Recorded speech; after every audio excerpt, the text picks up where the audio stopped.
All right. Yeah. Hi everyone, good afternoon. How are we doing today? Okay, nice. I know that I'm the last person standing in between you and lunch, so I'm going to keep this simple, hopefully interesting, and I'm not going to hard sell anything today. My team is there to do that and they'll catch you. Right, so that's the clicker. Okay, the green one, right? Okay, thank you. Yeah. So brief about me has already been given. What is Simplify 360? I'll spend maybe a couple of seconds in doing that. Simplify 360, I know a lot of platforms say that we are omni-channel, but Simplify 360, in my opinion, and not just because I made it, it's a truly omni-channel platform. Today you have social media, you have WhatsApp, you have chatbots, in-app chat, email, every way that customers can come and communicate to you. So it all comes in one platform, creates one customer profile, helps you resolve cases in a much more effective way. I would love for you to see it, not now. Like I said, I won't hard sell, so please come and see us in the booth and we'll show it to you.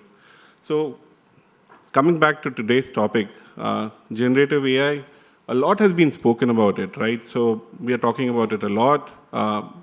Let's try and understand what it is, right? That's my intention for speaking today. So AI has been there for a while. I think all of us in different roles and different capacity in an organization have used it for different purposes, right? In our case, when we started Simplify 360, we started using ML-based models for sentiment analysis very early. And what is ML-based models essentially, right? You give it a set of data labeled, in case of sentiment engine, it's positive and negative data. The next set of data that it sees, it will basically say that, with some confidence, say that this is positive or negative, right?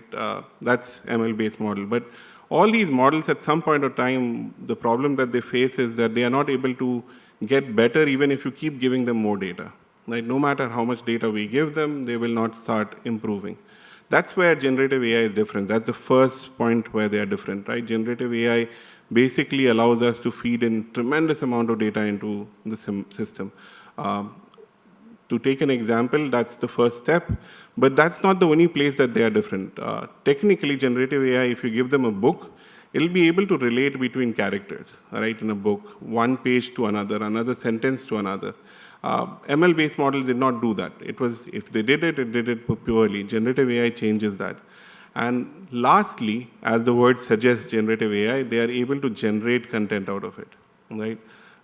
You could give it a book and say, summarize it for me, and it'll write a beautiful summary out of it, right? So technically, that's a difference. The clicker doesn't work, so can you move it? So, yeah. So based on the kind of output that generative AI produces today, there are different classifications or models in which they are put, right? The first one being text generating AI, right?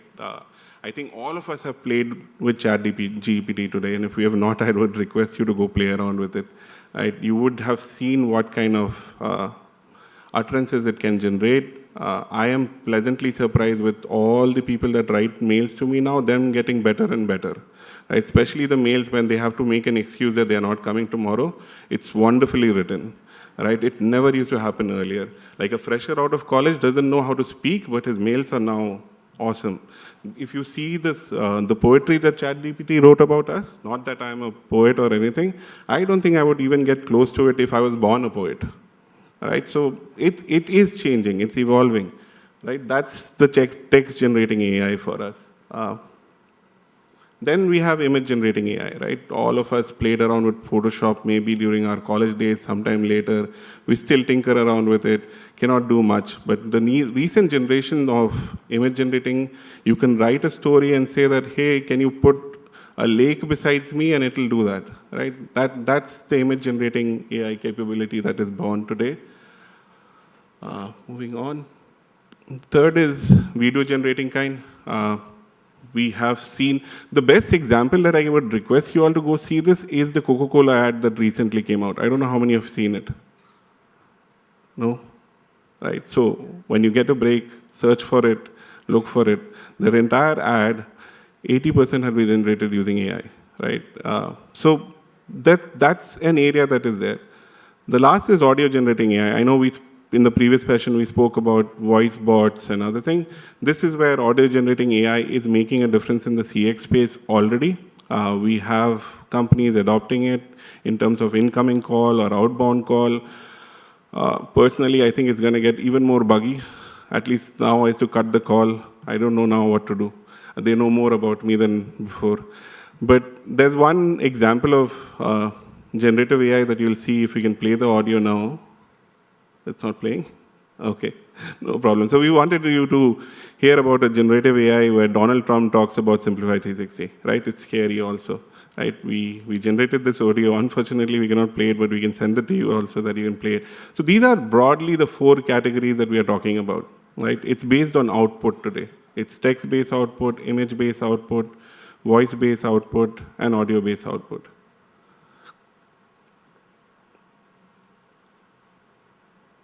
So all this hype, right? But like we heard a couple of people talking in the session that there's no adoption, and that's the reality. It's been adopted. It's been adopted by social media influencers. It's been adopted by video creators. It's been in hospitality, tourism. They have adopted it, and they have adopted it really, really quickly.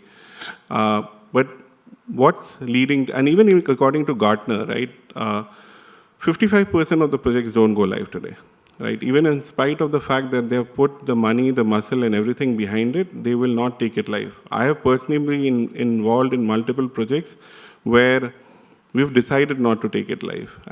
But the good thing is that's changing today. Like more and more executives are now feeling that, yes, this is the time to take it or think about its implementation. And this will change rather quickly. Specifically in India, like I don't know how many of, I believe that India skips things, right? We skip a generation in doing things. Like we didn't have telephones in every household, we had mobile phones in every hand, right? We never got computers or laptops or PC in every house. We have high definition phones in everybody's hands. So AI probably initial adoption we will see slow in India, but once we catch on this bandwagon, believe me, no one is going to beat us, right? So when 2024, 2025 is when we'll see mass adoption. One big reason I personally believe adoption is difficult, 2 big reasons actually. One is the fact that it's still price-wise a bit more expensive. You have to pay a bit to get it done. The second is it's a lot of options out there, and without proper guidance, it's very difficult to figure out which one to take, how to do this, right? So we are in early adoption. We will go into mass adoption. But like one slide that I want to spend some time with you all is that we need to adopt, right? And how can we adopt? The first thing is let's adopt, right? If we don't adopt, we'll have to adapt to it. I hope you understand that if adaptation is much more difficult to it than adoption, right? We will start naturally, we'll grow now normally. Let's start with a simple use case. This is what I tell our clients, let us help build the use case. Let's start very, very simple. Identify use case, right? Now, the key thing is before we even get there, we have to identify what data we can provide it. All AI systems is based on data. How much data can we give it, right? What data can we give it? If we cannot make certain within an organization that this is the kind of data that we can give it to the system, then no matter how simple or advanced the use case is, it will not work, right? There are lots of other considerations, but one personally I like to talk about is ethical consideration, right? In the previous version of AIs, right, what used to happen, a sentiment is negative, a tweet has come in, you would reply to it saying the reply was fixed. You knew what you send out on the social media, or you knew what to write on a mail when the sentiment is negative or it's about a particular topic. In this case, because the content is generated on the fly, it gets a bit more difficult, right? You need to understand that what your ethical boundaries are as an organization to adopt this technology, right? And pay, as much as we pay attention to the fact that whether the AI is understanding what you're trying to say, it's very important to play around and see whether it's giving the output that you want to go out. Right? Don't be overburdened by, I'm getting 80% accuracy, I'm getting 90% accuracy. Look at the output also. How close is it to what you want to send out? Right? So that's very, very important. The last is talk to the experts. I'm not against selling myself, but you can meet us outside. Right? Please do. We can help you set this up. We have started very, very simple. And that's how we believe, but we've taken use cases from very, very simple use cases to today, use cases which are servicing millions of customers on a monthly basis, right? So today's topic was generative AI for CX. So these are some of the suggestions that we have for generative AI CX. You don't need to start that I have a chatbot or a voice bot that is talking to you in an automated manner. We can start very simple. Every organization is sitting on tons of material. Sometimes when I go and talk to them, I realize that the FAQs and the help text that the dev team has or some other team has is so much more informative, but they cannot put it outside because it's lying within their coffers. Right? They have FAQs which are lying with sales team. There is FAQ which is lying with marketing team. Let's get them all together. Let the AI understand that and help you maintain a simple FAQ bot. It doesn't need to be anything more than that. The second is, if you're worried about placing this on a customer side, that what would it respond to the customers? Don't do that. Let it assist with your agent, right? We heard in the previous session also that agents are finding it very, very difficult. Did this customer come to me on Twitter? Did this customer come to me on email? What did he say? You have literally given them 2 minutes to handle. Average handling time in most companies I see that they say, let the agent respond in 5 minutes, let the agent respond in 10 minutes. Do we think that they will do a good job in 10 minutes and 5 minutes? Let us empower them with this information, right? Let the AI, before the case comes in, tell them that this case is about this, the customer is already pissed, and this is what you should tell him. Let the agent decide whether they want to reply back or do something else. So these are some very simple use cases that you can implement. We have done this. If you are the kind that you love chatbots, then based on just ML-based bot, we can move to AI-based generative bots. Now, you can balance this really, really well. When I say balance, you might have ML use cases which are working really, really well for the last 2 years, 1 year that you have implemented it. Most organizations have implemented in that time frame. So you might have certain utterances for which it's really working well and you don't want to touch it. But there are certain use cases for which it's not working and you're still sticking around with that. And that's where you're telling your tech implementation guys that, look, you're not doing a good job. And the tech implementation guy comes back and says, next week we'll improve it, sir. It's not going to happen because ML has reached its limit. That's where it's time to explore and do something else. Let's try the generative AI for things which are not working well. So these are some of the simple use cases. We cannot show you the customer implementation, but what we're going to show you is a very close representation of what we have implemented and how it works. So it's a short video.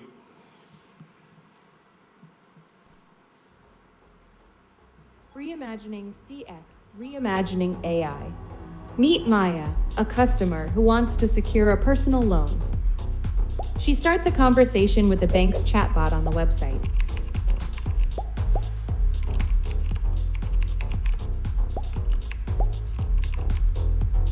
Behind the scenes, generative AI starts assessing Maya's CIBIL score, past transactions, email conversations, and more to understand her financial history. Within seconds, the agent gets a quick summary of Maya's financial portfolio. Spending history, delayed payments, risk status, and more. The best part is, the agent gets AI-generated tailored recommendations to offer for Maya. With generative AI, what usually would have taken hours of work can be done in minutes. Agents can make informed, financially right decisions for customers by having in-depth AI-generated insights and summaries. Let's look at another scenario where Rajiv, a 1.5 crore unhappy investor, wants to ensure his money is working right and aligns with his goals. The relationship manager, Vikram, with the help of our AI, analyzes Rajiv's investment history and interactions. Based on the analysis, AI predicts outcomes and gives recommendations, allowing Vikram to tailor his approach. Vikram, equipped with actionable AI insights, introduces tailored solutions to Rajiv and reduces the churn probability. Or the entire process can be automated by allowing the AI to automatically identify unhappy investors and send them proactive messages. So far, the AI has summarized thousands of lines of text, hundreds of calls, and thousands of metadata points, and generated insights and personalized action plus suggestions based on data. As we explore ways how generative AI can enable businesses to deliver great CX, the opportunities are refreshingly amazing. Reimagining CX, reimagining AI.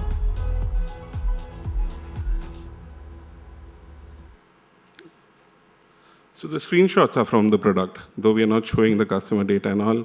The product is actually the product that you'll get to see when you see a demo, right? So that's our suggestion. That's how we like to move in that space. Be it suggestive for now. If we don't want to take big risk, let it be suggestive. And when we're in a stage when you feel that we can go to market with this, we will make it more automated.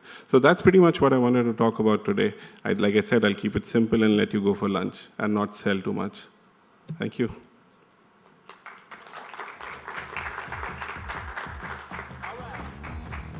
If there's any questions, sorry.